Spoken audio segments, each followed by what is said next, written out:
រឿងស្នេហាចាស់ធ្វើឲ្យបងឈឺចាប់អូនដឹងស្រាប់បងវេទនាប៉ុណ្ណាអាចញញឹម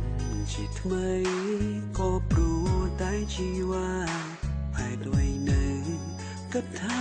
បងស្នេហ៍គេធ្លាប់ល្អពេញតែគេមិនដូចអូន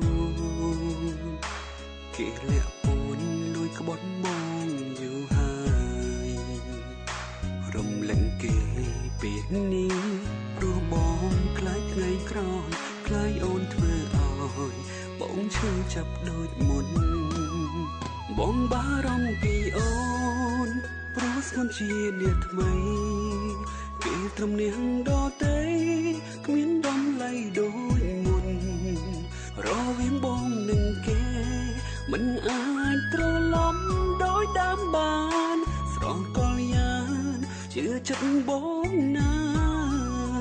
គេគ្រាន់ជាអតីតជាមិននៅសពថ្ងៃរួមបងមានតាស្រីម្នាក់ដែលជាសង្សារមនុស្សសំខាន់បងអើយកុំតន់ដាញ់ចិត្តចោលបងណាព្រោះរៀមរាស្រឡាញ់អូនខ្លាំងណា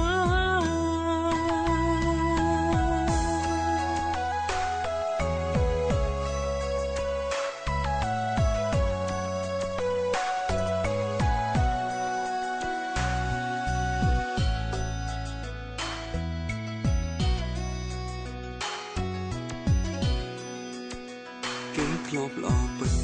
តែគេមិនដូចអូនគេលាក់ពួនលួចក្បត់បងយូរហើយរំលឹកគេពេលនេះព្រោះបងខ្លាចថ្ងៃក្រោយខ្លាចអូនធ្វើឲ្យបងឈឺចាប់ដូចមុនបងបារម្ភពីអូនព្រោះស្គនជានាថ្មីគេត្រឹមនាងដទេគ្មានដំឡៃដូចមុនរវាងបងនឹងគេ